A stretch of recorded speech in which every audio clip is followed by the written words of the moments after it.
And to every business owner, please set your thermostats to 78 degrees to alleviate the stress on our power grid. What? Well, a few days ago when we did our video on Europe and their whole air conditioning crisis, we did warn people, don't laugh too hard at them because this movement is coming to America too. In many ways, it's already here. And there's no better example of that than Zohran Mamdani today, who amidst a huge heat wave in New York, it's over 100 degrees in many northeastern cities, is now demanding that New Yorkers ration their electricity and not use their air conditioning because guess what? The New York City power grid is struggling to handle it. And I don't think it's much of a coincidence that just years ago, New York State began its huge push for renewable energy and fighting fossil fuels and carbon emission in the name of climate change.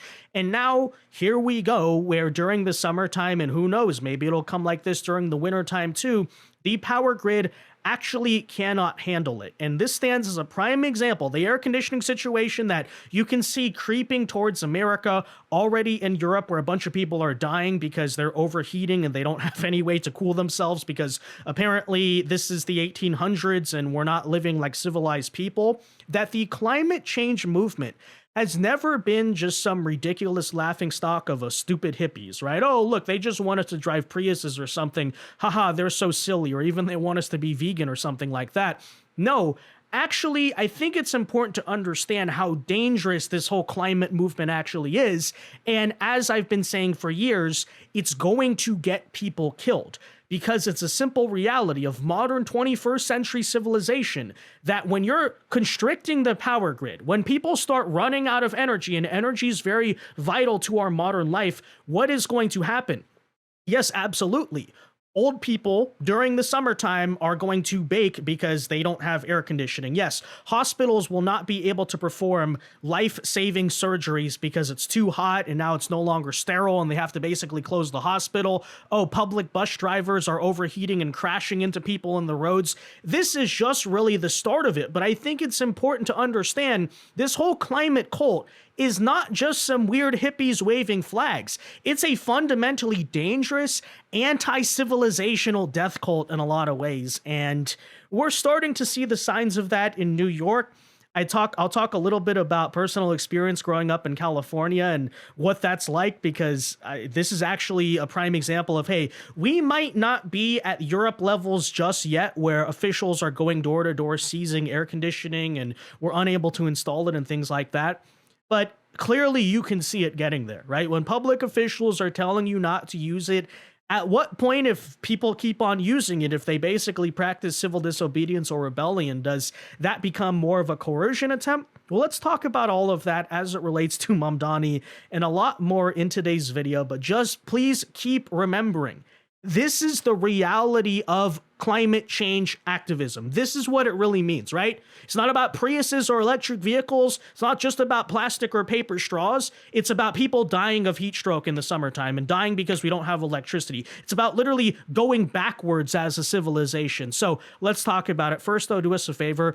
If you enjoy our content, make sure you hit that like button down below. Subscribe to the channel if you are new. That is the best way to support our work, and it also ensures that you can stay up to date with all of the latest news and coverage. And with that said, earlier today, Mamdani put out this heavily ridiculed statement saying New York ISO just issued an early warning that we must alleviate the strain on our energy grid statewide. Please do your part in keeping our power on by setting your AC to 78 degrees, turning off lights and unplugging electronics you're not using, waiting until early morning or late at night to run appliances like dishwashers and laundry machines. During a historic heat wave, AC will save lives, but only if we keep the grid stable enough for it to stay on. Let me ask the question, why is the grid not stable enough, and why do left-wing states basically treat a summer heat wave as some type of wartime condition? It's like World War II, right? Everyone has to ration and you can only go buy meat on Fridays or something like that, right? What is going on? Well, I think the answer is obvious. Socialist Mayor Zohran Mamdani has a solution to beat the heat. He told New Yorkers, set your AC to 78 degrees, turn off lights and electronics you're not using, and unplug what you can. Everyone roasted him from stem to stern, with people saying this is so out of touch. One user posting 78 degrees. Welcome to communism, people. Another writing, do you feel the warmth of collectivism yet? One post calls out Mamdani voters and says, I have texted all my coworkers who voted for Zohran to send me a photo of their AC set to 78. And former LA mayoral hopeful Spencer Pratt also chimed with this warning, communism always goes the same way. First, they promised you the world, free this, free that, abundance for all. How? Don't ask. And they get into power, and the rationing begins. First a smiley ask, then a demand. Then you use too much energy, comrade. Yeah, well, as I'm sure everybody knows, setting your thermostat to 78 degrees as the internal temperature during summertime is absolutely miserable, especially during a heat wave. And yeah, it is out of touch, but, you know, Mamdani loves to live like a third worlder and a global souther, so maybe, you know, he's used to like having a house with no furniture and he's just on the carpet and it's hot as heck and there's flies everywhere, right? That would be very in character for him, but for a normal first world civilized American civilization, that's not really something that is considered all that acceptable, and yes, is absolutely ridiculously out of touch. But at the same time, if you are a climate change activist, this is exactly what you're supporting, right? We're now at the rationing electricity stage of all of it. I will tell you, as someone who, again, grew up in California, this is actually sort of a normal part of life in a lot of blue states. And the day I moved to a red state, I found it to be rather shocking because in Southern California, and people will know this, right? Every summer when I was a kid, we had something called Flex Alert whenever there was a heat wave, and a heat wave came every year because it's Southern California typically, right? And Flex Alert means, the state's running out of power. Please turn off your lights, ration your electricity, try not to use your AC and all this. And what ended up happening basically every single summer when I was a kid, when I was a teenager, is you just kind of dealt with these rolling blackouts, right? Typically a transistor or something would blow up nearby or whatever it is. And then, you know, whole neighborhoods would be without power during a heat wave. Yes, it's that bad. In some cases, they lasted for 2 days on end. I got rather lucky. Our blackouts growing up typically only lasted like 30 minutes, but this was just a normal thing that happened every year. And when I moved to Florida, which is a place that's significantly hotter when you factor in humidity and everything else, right, than Southern California in the summer, it's a lot more miserable. One of the things I found shocking, at least where I was living in college and stuff, is that my power never went out, right? It was actually extremely stable power grid. It's like, wow, we can just run the AC all the time. We don't have local officials beating us down, telling us, hey, ration the electricity, don't use it. With the exception of hurricanes, the power grid is relatively stable. You know, what is up with that? Well, I don't think it's exactly much of a big mystery here.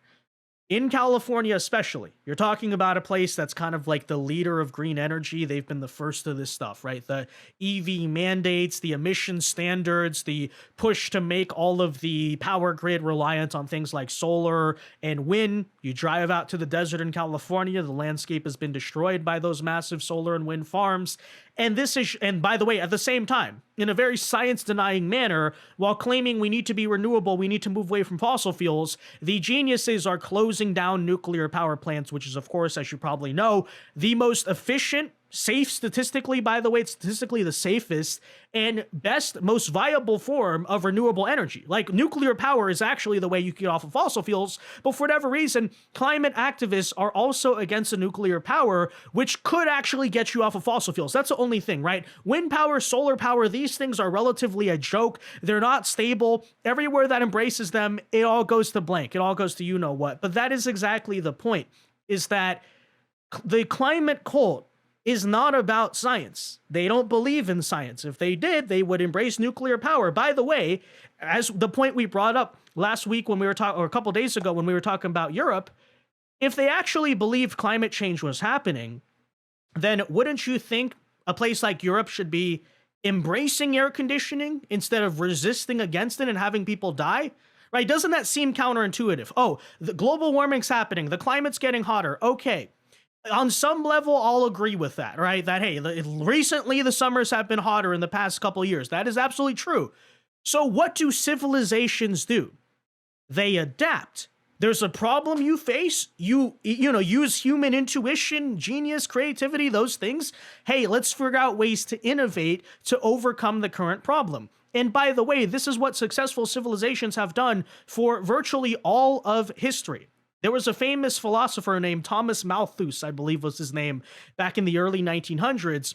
And he actually, in a different sense, he made sort of similar predictions to the climate doomsday people of today, which is that he basically said within the Industrial Revolution and the mass population boom that the Earth is experiencing, there's going to be global famine within 20 or so years because, hey, the population is outgrowing human ability to produce resources. But guess what happened? You know why that never happened? You know why he was wrong? And the neo-Malthusians from Berkeley and stuff in the 1900s, 1960s and so were also wrong?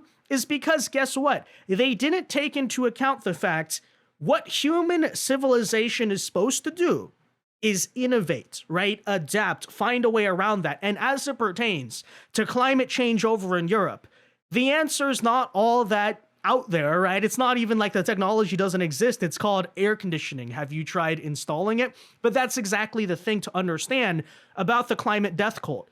They don't believe in science, nor do they believe in civilization. It's actually anti-civilization because, again, that's what civilization does. Civilization sees a problem and says, let's adapt, right?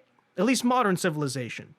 What maybe a more primitive, backwards, anti-civilizational view would be, which maybe you can observe in a lot of ancient societies that didn't progress as much as us, I wonder why, is instead doing the death cult thing, right? Literally praying to the sun, praying to the sky, self-flagellating ourselves, right? Sacrificing to the gods so that way, hey, can our harvest be good this year? Can the climate be good this year? Folks, that's literally what they're doing in Europe, right? Think about that for a moment. It is literally just a reskin of an ancient pagan religion because instead of using common sense and saying, hey, our civilization has this problem to overcome. Let's call it climate change. How do we adapt to a hotter climate? How do we innovate technology, quality of life, all those things so that way we can deal with hotter temperatures? They say, no, let's sacrifice our old people. We're suffering, guys. We're baking in the heat, please, but we're not using the AC. Please, sun, get colder. Please, to the gods, right? Don't make the planet hot anymore. That's literally what these people are. And then they turn around and call us science deniers for saying basic things like, gee, if you say climate change is happening, we should install air conditioning, right? And, you know, so we're talking about Europe right now. How does this pertain to America? Because as I hinted with California, as I hinted with New York, as you're watching right now, it's moving in the same exact direction, right? This is why I say don't laugh too hard at the Europeans, because you're already seeing that push in many blue states, and by the way, when Democrats have power, because what do they do?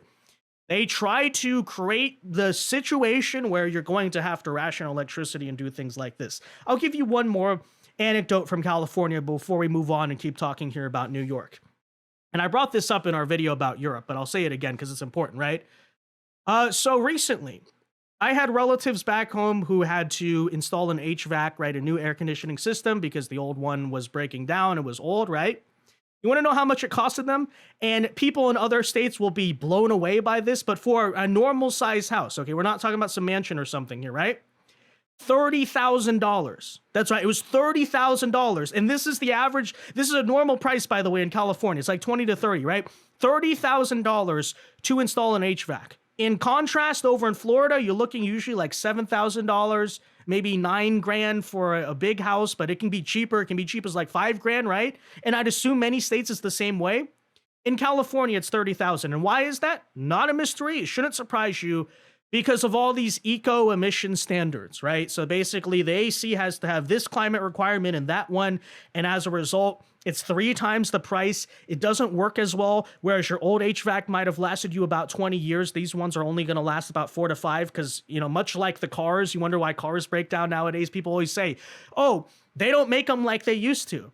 That's not entirely just because car companies got lazy. It's also because, yes, over the past 30 years, all this eco, you know, green climate change regulation crap also made the cars like less reliable because that's how it works, right? You're stifling your own ability to make an efficient product, to make efficient technology, and that's the result. And so hopefully you can notice where that's going, where sure, maybe are we a little bit behind Europe in the sense that, we're not like Britain where people are going door to door seizing air conditioning and stuff like that? Sure. Is air conditioning widespread in America still? Sure. But that's kind of step one of how Democrats get rid of things, is it not? Is you sort of over mandate it, you over regulate it, and you make it unaffordable. Think about how many Californian lower social class families, let's say, for example, could maybe try to put money together and afford a $7,000 HVAC, but $30,000, that's ridiculous. Like, no way they're going to be able to do that, right? And here you see the point. Here you see the agenda, and why I say that nightmare situation you're seeing over in Europe right now, it's not that separated from here, right? In many ways, it's arguably already happening in prime example, and, as it pertains to New York, by the way.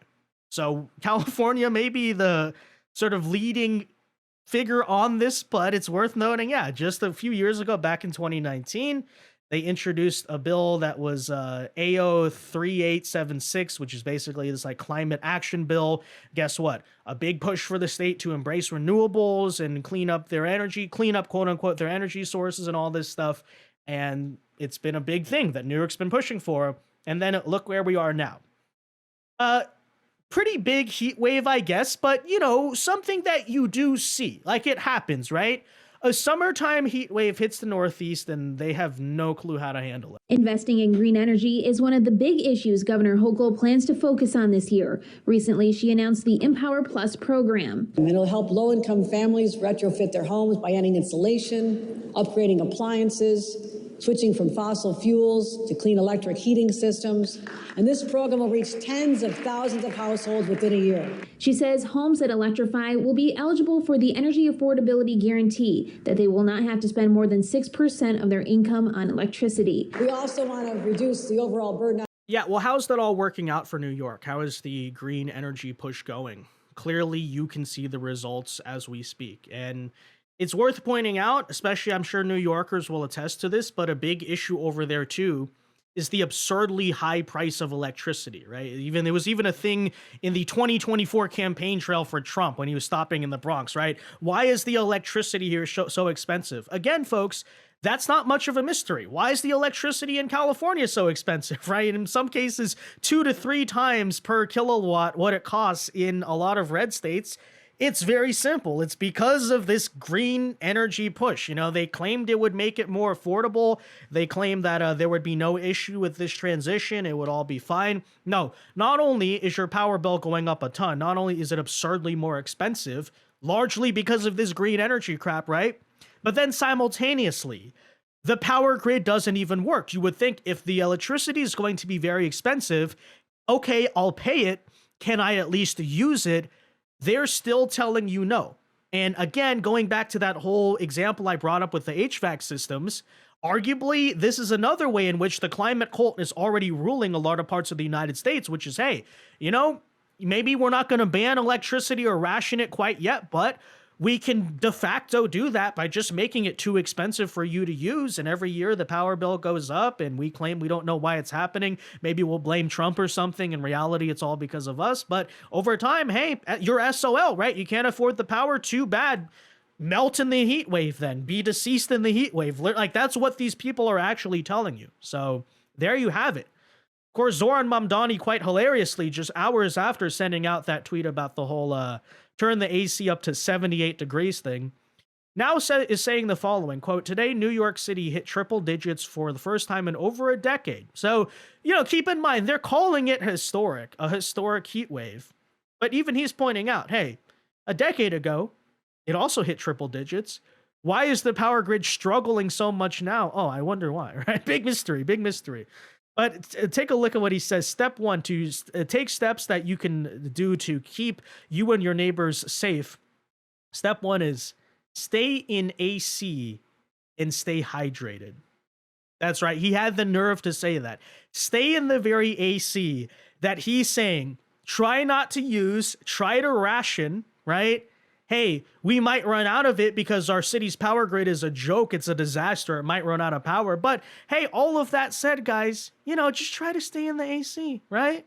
It's like, what's going it was so shameless, but of course, probably the reason he's saying that is because the first statement got so much backlash about turn the AC to 78. Now he's like, yeah, use the AC, guys, right?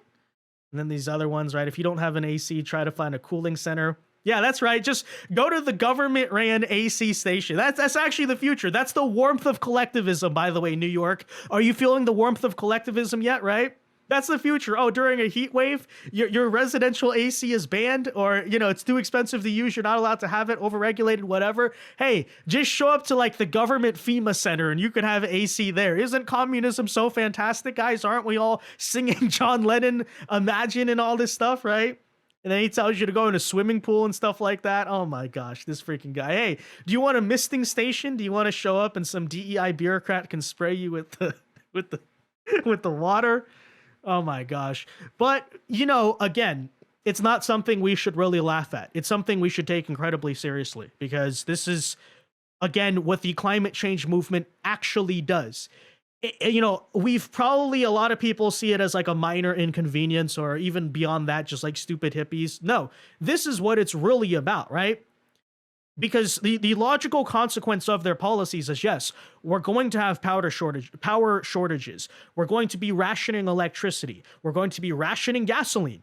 You want to talk about climate lockdowns, by the way? You know, we kind of argued during the Iran war when we were talking about how Australia was having this gasoline shortage because they basically effectively de facto got rid of domestic oil production. And then they're like, oh, guys, the gasoline is unusable. We don't have any. Stations are running out and stuff, right? Like, I pointed out at the time, that is literally a climate lockdown. Or, you know, remember we had this conspiracy theory, a lot of conservatives back in the 2010s, about how there was, you know, at the time, what was it called? The Great Reset, and then Agenda 2030, and like this climate lockdown thing was coming and COVID was the beginning. Remember that whole conspiracy, quote unquote, theory?